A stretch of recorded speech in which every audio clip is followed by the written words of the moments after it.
everybody, Jeremy here again for episode number 2. This could be the last episode. I have just been very busy with making movies, which is a blessing.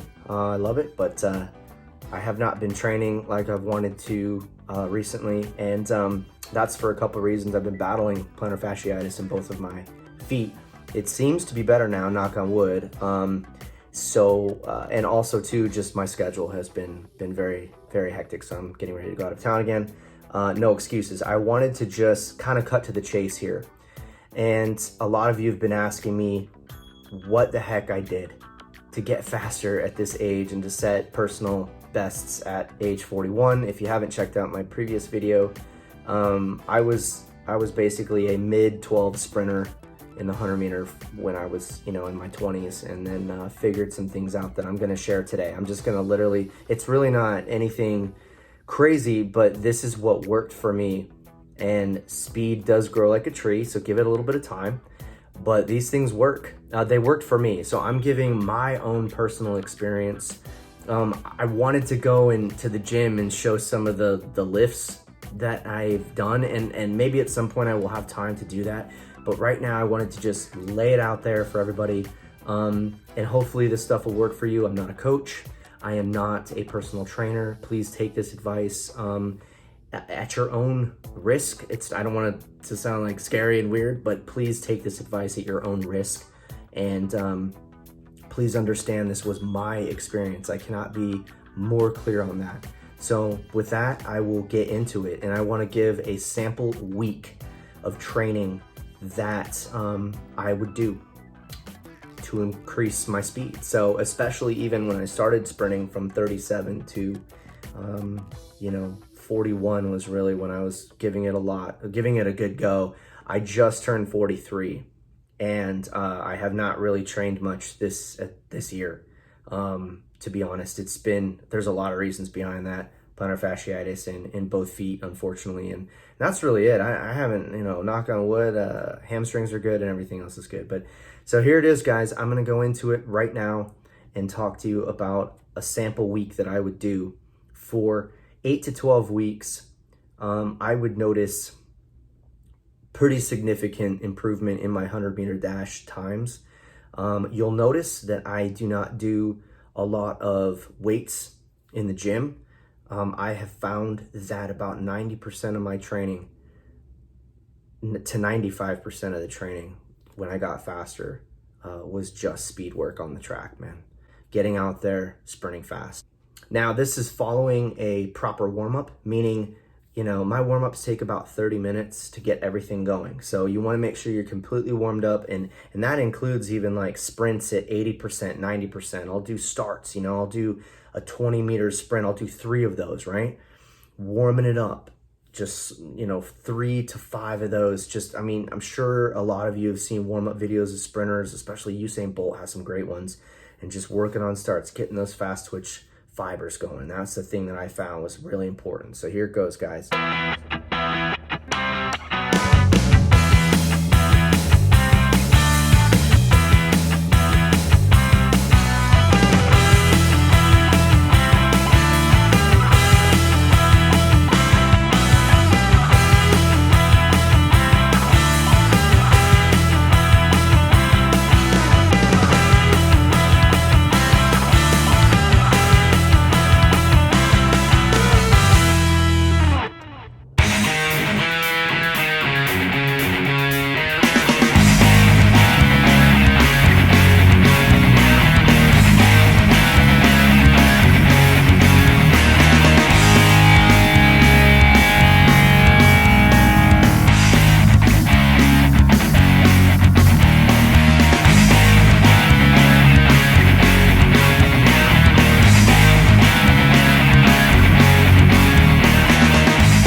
Sample week. I start my week on a Tuesday for sprinting. The most basic sample week I can give you guys is this. I like to do ins and outs. I don't do them every time, but ins and outs. Now, in and out, there's different terms that people throw around, but this is what I'm meaning by it. So this one I will do one rep really, 20, 10, 10. And what that means is 20 meters, I'll start from a 3-point start, sprint 20 meters at full speed. Once I get to that 20-meter cone, you float for 10 meters. And that doesn't necessarily mean slowing down a ton. It just means you kind of just relax, let your stride open up, and then you re-accelerate the next 10 meters. And that's it. I know it's only 40 meters total. And you can do these, you can go 20, 20, 20. Heck, you can go 30, 30, 30. I found for me personally, this is only me personally, for the 100 meters dash training, this worked better, keeping the sprints a bit shorter. So one rep, 20, 10, 10. And everything that I'm going to talk about here is, just so I get this out of the way at the beginning, full recovery between reps. Meaning, full recovery to me means for every 1 second equals 1 minute of rest. When you're doing 100% work, and I'm talking 100% like you are in a race. I would even sometimes visualize, like on some of my best 100-meter runs, that I'm racing somebody or I'm actually chasing someone. I would sometimes imagine, how would I run if I had someone 10 meters ahead of me that's starting at the 90-meter mark when I'm at the 100-meter mark. Stuff like that. You just play with yourself and get yourself amped up, because most of my times that I've run, I didn't have any competition. So I have to create it a little bit. And that's another tip that I would definitely extend to all of you out there. If you have never tried that before, try it. Or sometimes I would imagine somebody chasing me and imagine, oh my gosh, how would I run if a world-class sprinter was chasing me? And that would get me going a little bit. So back to the workout. So 1 by 20, 10, 10, full rest. Everything is full rest from here on forward. 2 reps at 25, 10, 10. Why 25? Is because at 25, you should be, for most sprinters, you should be fully up and sprinting now. I find that my head comes up between 20 and 25 meters. So at 25, that's perfect for me, where I'm up and going. Then I would float for 10, re-accelerate as hard as you can for the next 10 and shut it down. So that's 45 meters total. So yeah, 5 to 6 minutes rest in between. And then I'll do flying 20s, 2 flying 20s, timed. Those were timed. The in and outs are not timed. So full rest, and then I would do isometric bands. Static iso holds is, with the bands. That's basically what I do with bands. And I work the hip flexors, and I do I call them extended hip flexor holds. So cue the picture. Yeah, there we go. Do those for 10 to 15 seconds, 3 to 5 sets of those. Get the hip flexors involved. I noticed working the hip flexors were really important. So I would do the bands after the workout, and then a hold, insert picture here, glute holds or hip extension holds. Do those for 10 seconds. Do like 3 to 5 sets of those. Work those glutes. And that's it, guys. That's Tuesday. Thursday, 2 by 20, 30, 40. Okay? So what that means is I would do 1 rep, 20 meters, rest about 3 minutes. 1 rep, 30 meters, rest about 4 minutes. 1 rep, 40 meters, rest about 5 minutes. And then rest about 6 minutes in between that. So that's 1 set. And then just do another set of 1 by 20, 1 by 30, 1 by 40. And then 1 flying 30. All of these are timed. All of these are 100%. And then I would do my bands, my hip flexors and hip extension bands. And that's it. I know it's crazy. You guys are probably like, where's the volume, dude? What's going on? Do this for 8 to 12 weeks, and I'm telling you, you will get faster. Okay. Now, another thing I noticed, the faster that you get, this is just an overall note, the faster that you get, the 100% volume tends to decrease. I could handle more volume the slower I was. The faster I got, the less volume I could actually handle. I don't know if that's true for everybody, but that was true for me. So Thursday's workout can also be very simply 3 by 40-yard dashes finished with a 1 flying 30-meter sprint, 100% effort, and that's it. And then go do your bands, and that's basically it. Sunday. Now this was like race day for me. So I would prepare by doing a couple flying 10s, 2 by 10 meters, 1 by 20 meters, really getting yourself fired up, getting the nervous system going, making sure that I was very warmed up. And then I would do my time trial, which would be 100-meter dash. And this was pretty much every Sunday for, 8 to 12 weeks. You're really getting your body ready. You still, in my opinion, I found by running the actual event, which was 100 meters, which is what I was trying to get faster in, by actually running it, you do get better. You don't have to do it all the time, but you do need to run your event.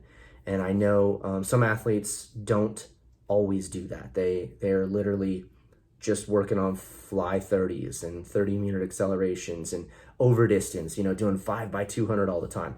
That stuff is fine in my opinion. I think it's great, but you really have to make sure that you're not overdoing it. For me, that stuff crushes me. If I do 5 by 200 with 4-minute rest, I just get slower and slower. If I do that workout once every 2 weeks, I just get slower and slower. That's the kind of stuff that I do when it gets a little colder outside.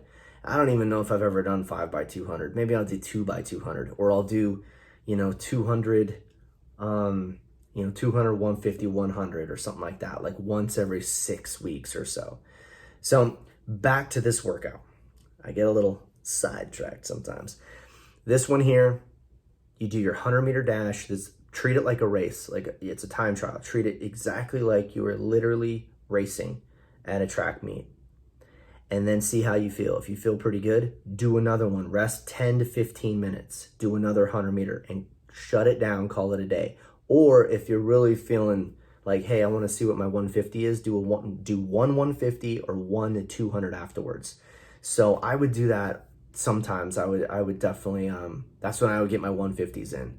So I have run a 16.6 on my clock up there, 150, and that's always been after a 100-meter effort. So I haven't really ever run a 150 completely fresh. And even that, my 22.9 200-meter was also after a 100-meter dash. So that's it. And then I just basically shut it down after that on that day. Then I would go do some weights. And back in the day when I was lifting weights, I preferred decline press for chest over bench. So I would do decline. I generally like to keep it kind of heavy, meaning really just reps of 5, maybe even 3. Sometimes I'd even just do sets of 1, and work up fairly heavy. I think my best on decline was 3 plates. I think I hit 315 at like a 180 body weight, which is not too bad. Decline is easier than bench. My best bench is 305. If anybody's wondering, I've been asked a couple times, and my best squat is 455 for a single. I do not do any of that stuff when I'm doing this sprint program. Literally, I would do a little bit of decline and chin-ups, and then Bulgarian split squat holds with usually a barbell. I could do them on the Smith machine, or I could do them free weights. Just set the rack to where a Bulgarian split squat hold, I'll try to find a picture and put it up right now. Just do the hold. 5 to 10 seconds. Work up. Work slowly, because it can get your knees a little bit, but do a hold. Get that weight off the rack, or get on the Smith machine, get that weight up, hold for 5 to 10 seconds. I would get some weird looks. I mean, I had a lot of guys, I used to work out at Gold's in North Hollywood, and a lot of guys would come up to me and be like, what are you doing, man? You got to do reps. And it's like, no. That's not what this is about. This is about recruiting fast twitch fibers. This is about firing up the nervous system. And there were some days that I would go in there and not do any of that. I would literally do some decline, some chin-ups, sometimes weighted, and maybe like a little bit of like a B stance deadlift, and keep it kind of light and explosive. And that's it, guys. I didn't do any squats. Any time I was doing any personal best or starting to run fast, I completely stopped squatting. I mean, stopped. Really not much to failure. I didn't prefer to train to failure. Now I would push it with the Bulgarian split squat holds. And that's one of those things that's kind of like a little thing that I discovered for myself. I got faster after I started Bulgarian split squat holds. I worked up to some pretty decent weight, you know, maybe like 315 on free weights. I mean, just holding that, you've got the one leg back and holding it there. So I found that that worked really, really well, and I would keep it fairly simple. I mean, that's really it, guys. And then you rest, go back Tuesday, hit those ins and outs. And if for whatever reason you're still too sore from Sunday, take Tuesday off, man.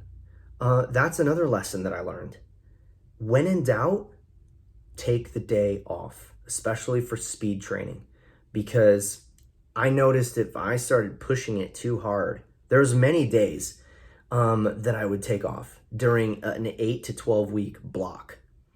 And I found that to be so beneficial. And I wasn't doing anything extra beyond all of this stuff. I mean, going for walks and things of that nature, but nothing really extra. That is a great example of an example week: Tuesday, Thursday, Sunday. And like I said, you can do just Thursday, Sunday, or you can sometimes just do, you know, Tuesday. I guess I would warn on Tuesday, Sunday. That much time off for me, I would come to the track feeling flat generally. That's another topic completely that maybe we can go over at some point. To get into this is unpacking a lot, which I've heard some other sprinters talk about, and that is rest and recovery. What a slippery slope as a sprinter. I found rest to be really important, and it's sort of, how can I put this? It's a crapshoot, man. Sometimes you go out and I would have a workout on Thursday that would feel absolutely incredible, and then I would come out on Sunday and I would feel flat. There were other times where I'd work out on Thursday and I'd come out Sunday and I felt like $1,000,000, even though the week before it's the same workout, basically the same workout. Sprinting is very neural, I found. So if you've got stress in your life, and I know as a filmmaker, I absolutely love making movies, but it can be very, very stressful sometimes. And there are times that I would go to the track just being like, how am I going to get through today? And sometimes those are days where I'd literally pack my stuff up and just leave and go home and say, you know what, I want to live to fight another day. Those are usually the days when you either get hurt or you just have such a crappy workout that it puts you into this position of, having to need so much rest in order to recover. And the idea is you want to obviously invoke that training stimulus so that your body has to compensate for the training and then heal. And then hopefully, if you've done things right and a million things have gone right, you go into super compensation. Ideally, that's when you want to train again, is when you're hitting super compensation. There's definitely a few ways to know whether or not you're overtraining, undertraining. I would say overtraining is just, for me, it's when I simply just do not feel like going to the track. If I don't feel like going, then that's usually a sign that I am overtrained.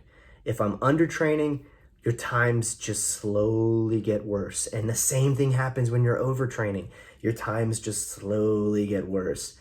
So what I would do is train 8 to 12 weeks on a program like this, and then I would take a complete 1 full week off. No weights, no nothing, go for walks, do whatever, do a little stretching, but no more sprinting. And you've got to let your body rest. And this is a constant under construction situation.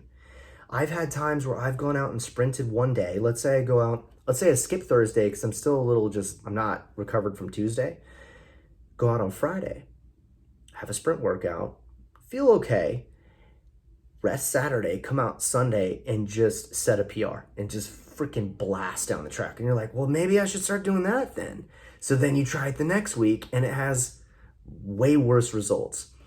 I'm sure, please comment below if that's happened to you, because that is the most frustrating thing in the world, where you're like, you find something that works and then you try it again and it never works again, or very sporadically it works. So if you've made it this far into the video, which is a very long video, I commend you. Thank you. And also, please comment below on if that's you. But That's the sample workout. There's so much to talk about here, you guys. I wish I had more time to go into all of it, and I'm going out of town very soon. So, and I'll be back and hopefully be able to go into more detail, and hopefully I can help answer some more questions. But this is what I found. That workout absolutely worked, you guys. It worked for me. For me. I try to keep the volume low, man. I do a 200-meter dash. I mean, I took 2 years and I didn't do a 200-meter dash, but because I'd been speed training, I set a PR. At 42 years old, I ran a 22.9, and I never run sub 23 before that. I don't train the 200. I'm not very good at the 200, so that was pretty cool that I could run that, especially not even fresh. So just for those of you that made it through, here's a couple other good sample workouts. For example, a higher volume workout for me would be all 100% effort here, full rest, 2x30, 1x50, 1x100, 2x50. That's actually a great workout. I did that workout with great success. I also really, let's see here. I'm going through some of my workouts that I have here. Oh, another great speed workout is 3x30 from a 3-point stance, and then 3x30 flies. I mean, if you don't have a lot of time and you just need to get a speed workout in, boom, 3x30 and then 3x30 flies. You're gonna get faster doing stuff like that. You know, limit the slow, in my opinion, once again, all my opinion, limit the slow workouts that just beat you down. I can't stress that enough. This is a good one that I like to do to mix it up, is go 4x30 meters, 1x20 meter fly, 1x100 meter, and then 1x200 meter at like 90%. And then do some hops and bounds and things of that nature. So plyometrics, let's talk about that for a second. Plyometrics are great. I prefer to do plyometrics in like the colder months. And I like to do bounds. I like to do jumps. I found hops to be very effective. I'll do double leg hops. I'll do like one set of 20, and then I'll do single leg hops, one set of 20 on each leg. And then maybe some power skips for distance and skips for height. Do like 10 jumps each, or skips, I'm sorry. And then do like one set of like speed bounding, like 30 yards, and that's it. Because I've found with just sprinting alone, literally just sprinting alone, I feel like you'll get faster. My program was very simple for a lot of reasons. I'm not a very organized person when it comes to training. I like simple and I like effective. And I'm not a professional athlete, so I was actually just looking for ways to keep it simple. And having days that I went to the track, having the one day a week that I would go, do my weight workout with weights, keep it real simple in the gym. And that's really about it. So, I will finish this off with the differences and improvements between both training methods before, when I was a kid, and then versus when I got faster. And then I'm going to finish this video with the bottom line, summing everything up. And here we go, guys. So incorporating isometrics is important. People don't talk about isometrics. One of the main things I love about isometrics is you don't get near as sore with isometrics as you do with some other things. Short sprint distance is the main focus. Training at 100% sprint effort, 80 to 90% of the time. Only lifting weights a max of twice a week. You have to remember this. Elite athletes do train differently than non-elite athletes. They most likely can handle more volume. They're elite for a reason. So following an elite athlete's program, you may see benefits and you may not. They are different. They're a different breed, man. Go easy on sprint volume. Plyos only once a week, tops, in my opinion. Single, double leg hops are underrated, and also in my opinion. I didn't even do them when I was 25 years old when I was sprint training. I incorporated them and I got faster. Hops are great. Not focusing on elite athletes top programs, which is something else. Yeah, sorry guys, I'm just reading off of what I've written down. When I first got into sprinting again, I did use programs that elite sprinters use. So when I was 37, I was like, oh, let me look at what the best guys are doing. And I'm talking about like the higher volume workouts, you know, and by elite athletes, I mean, if you can go 10.3 fully automatic or faster, you're probably an elite athlete. So this is, guys, the bottom line.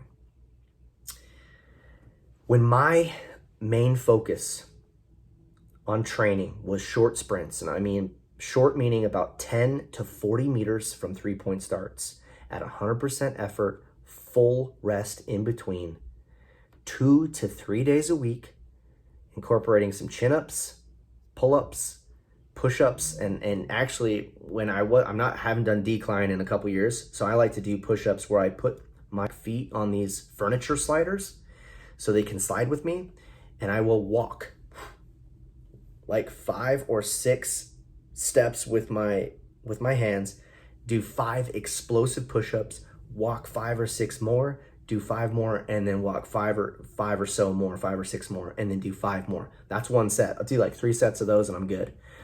Keeps your core tight. They're freaking great. There was a guy online that I saw do this and I was like, ooh, I'm gonna try that. I love them. Keeping it very simple, right? So when I incorporated those things, all those things I just mentioned about the sprinting short distances, I got faster. And it took about a month for me to realize what was happening. So only doing a 100-meter dash once or twice a week, just once or twice a week, but it's still important to run your event. If you run the 60, you gotta run the 60 a couple times a week. It takes practice, especially the 100, especially the 200. If you're a 200-meter runner, I'm sure you're doing a lot of speed work on the turns. I do barely any, so I don't feel very comfortable on the turn. But if you are, obviously that's important. Fly sprints are important, meaning running, getting a head start, and then once you enter that zone, I love fly 10s. Fly 10s are great. They're super short, but they teach top speed so great. So I'll use like a 30-meter run in, and then once I hit the 1 cone, I'm full out, baby. And then take it through to that second cone that's 10 meters past, and you are good to go, man. Rest, a good amount of time between those. Do a few of those, you're gonna get faster. I feel that the most important thing is sprinting from a stationary start. I believe that's number 1.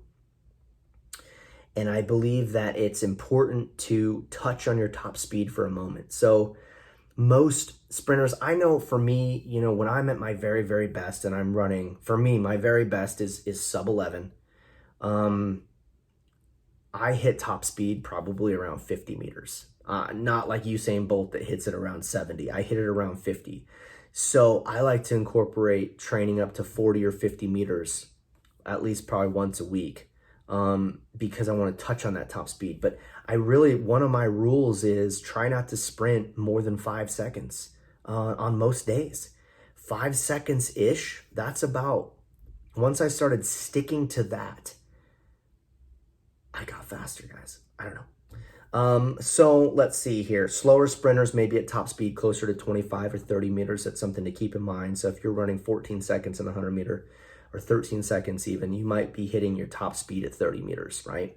You just hit it a little earlier. Your acceleration curve or however you want to say it is not as long.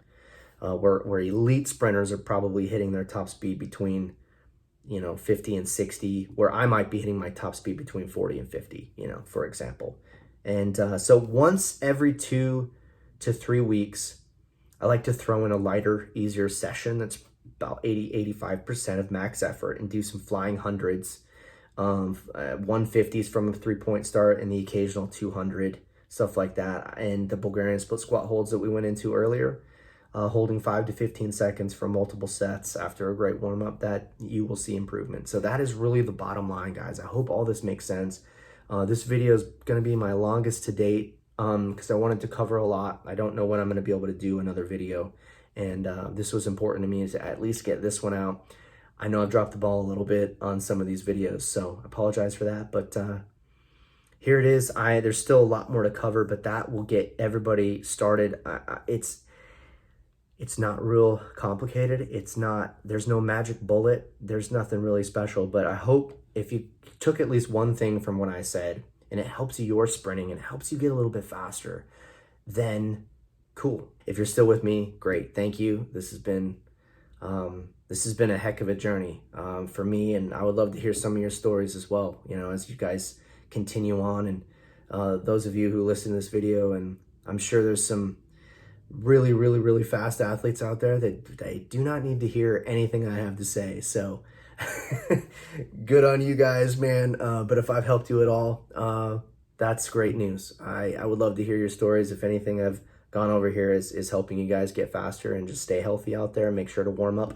And until next time, thanks guys.